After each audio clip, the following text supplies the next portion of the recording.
can see that he's accompanied by Musalia Mudavadi. And let's cross over to State House, Nairobi, and listen in.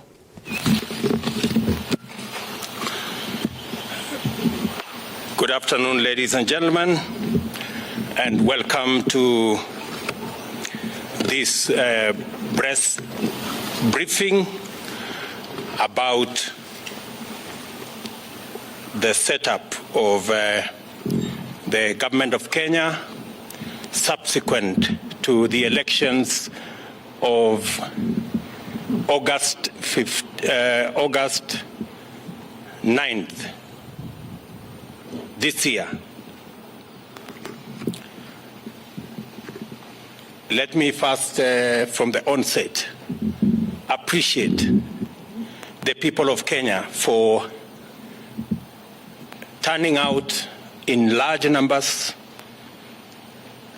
in the most democratic election in the Republic of Kenya, the most peaceful election in the Republic of Kenya.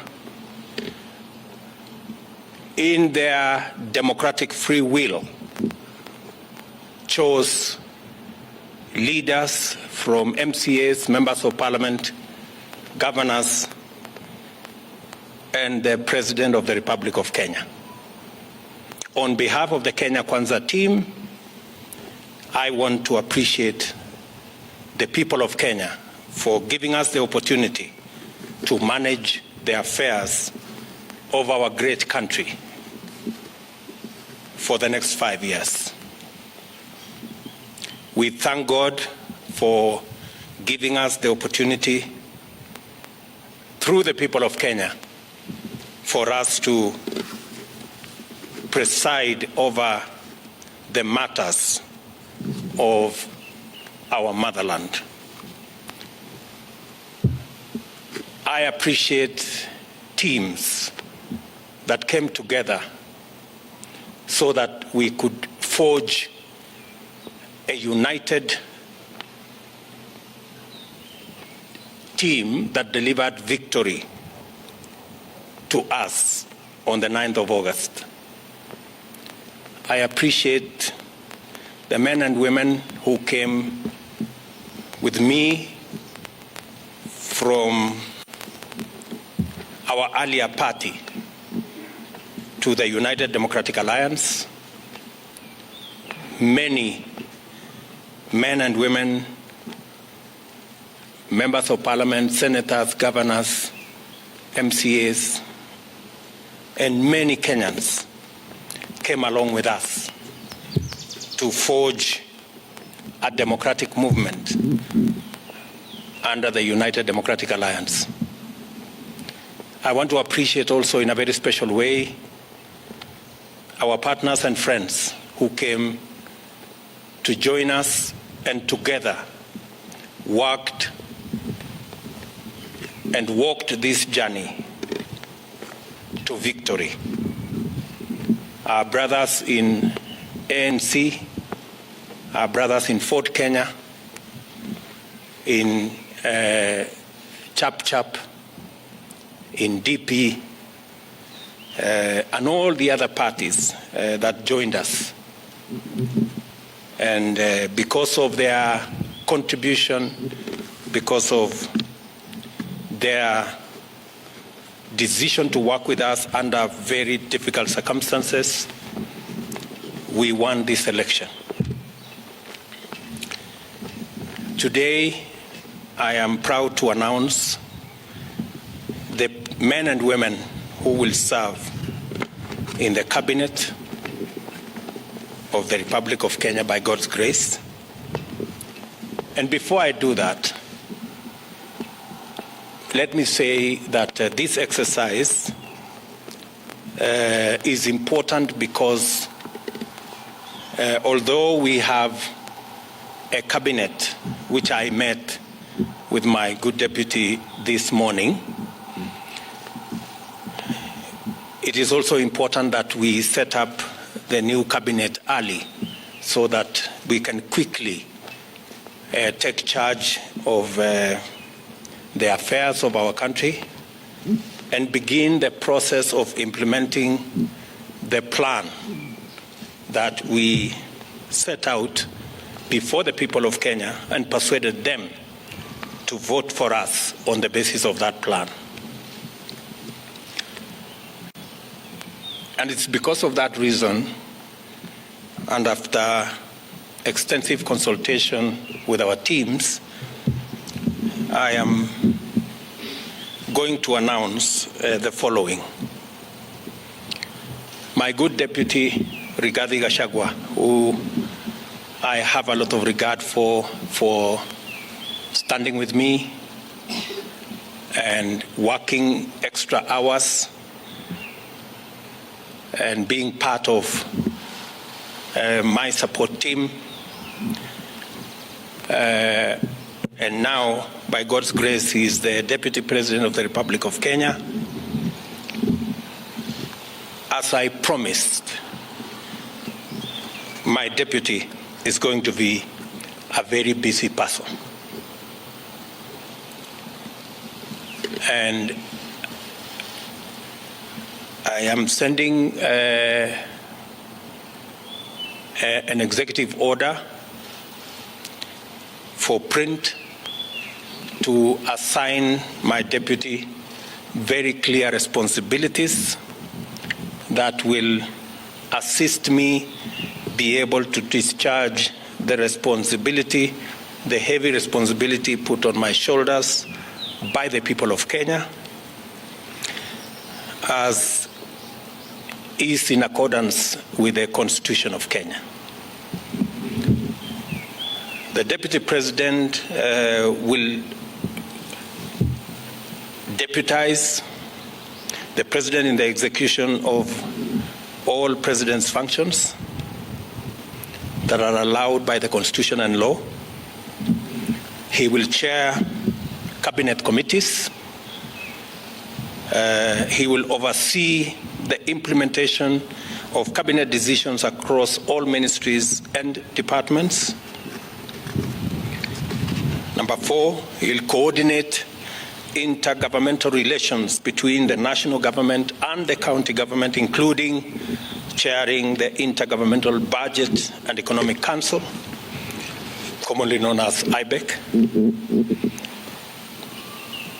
He will be the liaison between the constitutional commissions and independent offices in matters that require intervention by the national government, including budgets, policy formulation, and implementation of their recommendations. Number 6, he will coordinate the planning and supervise the implementation of development partners' funded programs and projects. And he will oversee public sector reforms and any other functions as I may assign him from time to time.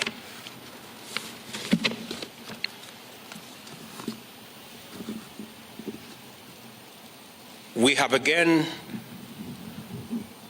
the other very important position, and that is the position of the Prime Cabinet Secretary. And I have appointed my brother, Musalia Mudavadi, into that office. That office is probably the most senior office after the office of the President and Deputy President. And I have set out functions for that office. He will assist the President and Deputy President in the coordination and supervision of government ministries and state departments, in liaison with the ministry responsible for interior and national coordination, oversee the implementation of national government policies, programs, and projects. Number 3, he will chair and coordinate national government legislative agenda across all ministries and state departments in consultation with and for transmission to the party coalition leadership in both National Assembly and the Senate. He will facilitate interministerial coordination of cross functional initiatives and programs. He will also coordinate, number 5, and supervise. He will coordinate and supervise the technical monitoring and evaluation of government policies, programs, and projects across ministries, and of course perform any other functions as I may assign him from time to time. The other appointments I have made this afternoon are appointments of ministers. The Minister for Interior and National Administration, the Honorable Professor Abraham Kithure Kindiki, the Minister for National Treasury and Planning, Professor Njuguna Ndung'u,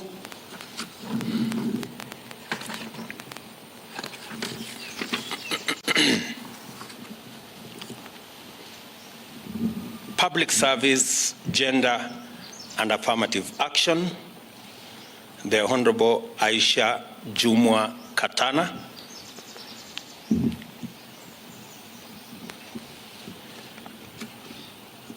Ministry of Defense, the Honorable Aden Bare Duale, Ministry of Water, Sanitation and Irrigation, the Honorable Alice Mudoni Wahome, Minister for Foreign Affairs and Foreign and Diaspora Affairs, the Honorable Alfred Mutua,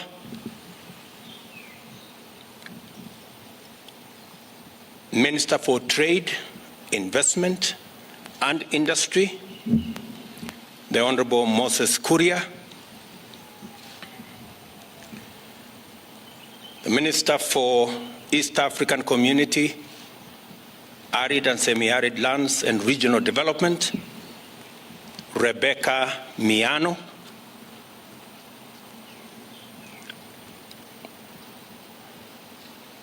Minister for Roads, Transport and Public Works, the Honorable Onesimus Kipchumba Murkomen,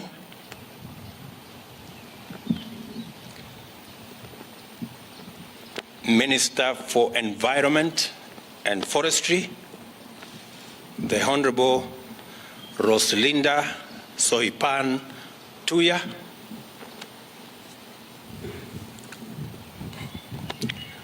Minister for Lands, Housing and Urban Development, Zakaria Mwangi Njeru, Minister for Tourism, Wildlife and Heritage, the Honorable Penina Malonza, Minister for Agriculture, Livestock and Livestock Development, the Honorable Franklin Mithika Linturi,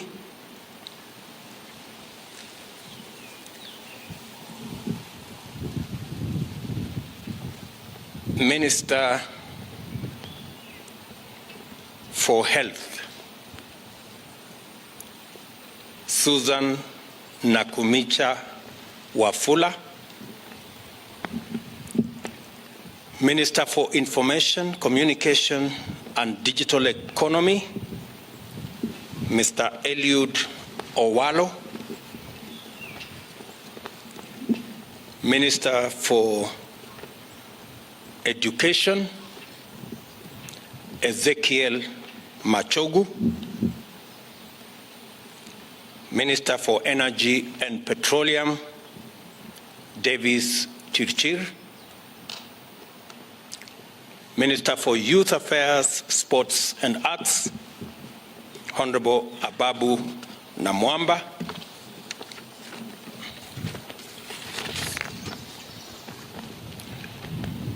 Minister for Cooperatives and Micro, Small and Medium Enterprise Development, Simon Chelugui,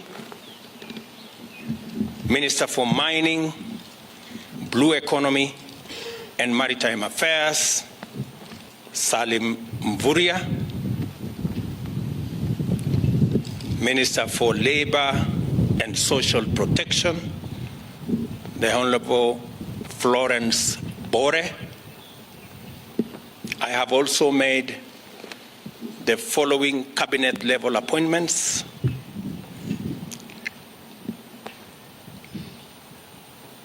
Advisor on Women Rights Agency, Harriet Chigai.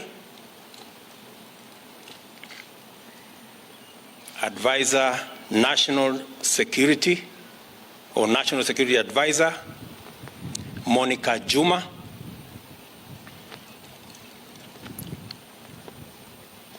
Attorney General, Justin Bidan Muturi Njoka. And Secretary to the Cabinet, Mercy Wanjau. Those are the appointments I have made this afternoon. Other appointments will follow in due course on the other areas that are part of the team that will work with me and my two brothers and the entire cabinet in making sure that we implement the program and the plan upon which the people of Kenya voted for us.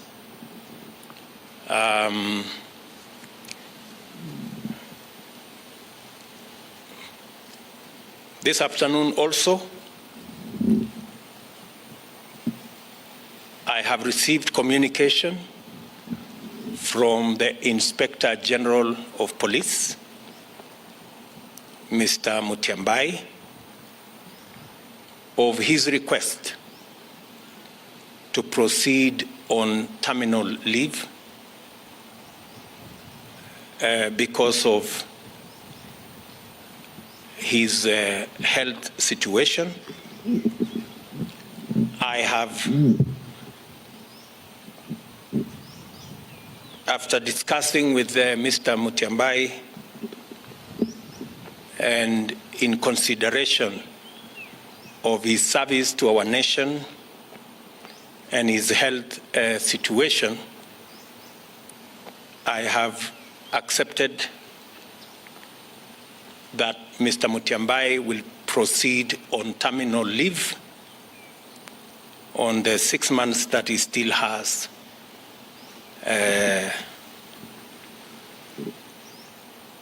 of his contract.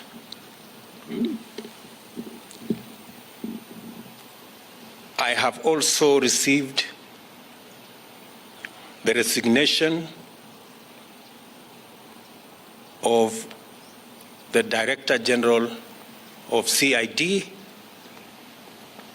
Mr. Kinoti, and I have transmitted the same to the National Police Service to proceed with advertising that position. And meanwhile, they should get somebody to act in the place of Mr. Kinoti.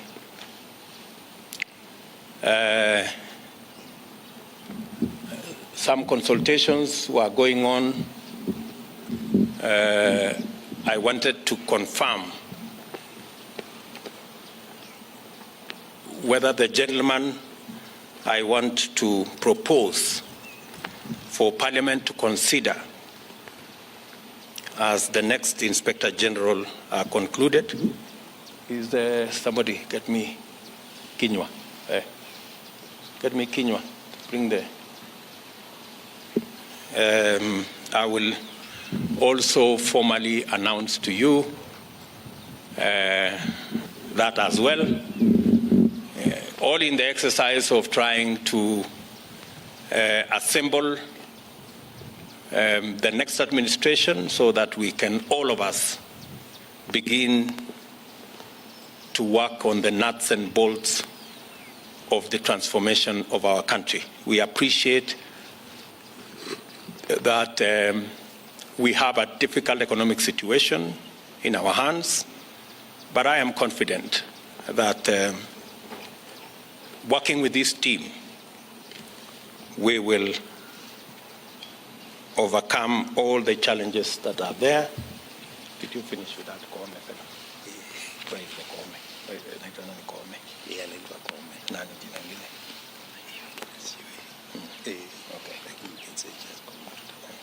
Who is currently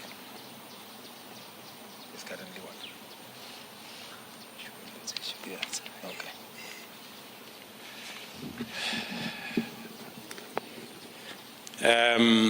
Once I conclude my consultations with the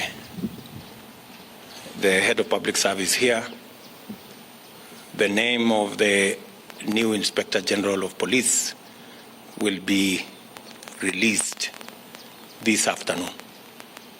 So, with those many remarks, ladies and gentlemen, I want to take this opportunity to wish the men and women on this list, the great people who will assist us deliver on the Kenya Kwanza plan. I wish them well. They will now proceed to Parliament for the exercise in Parliament so that Parliament can approve and give me the opportunity to finally conclude the appointment and get each and every member of this team to work. Asanteni sana, and may God bless you.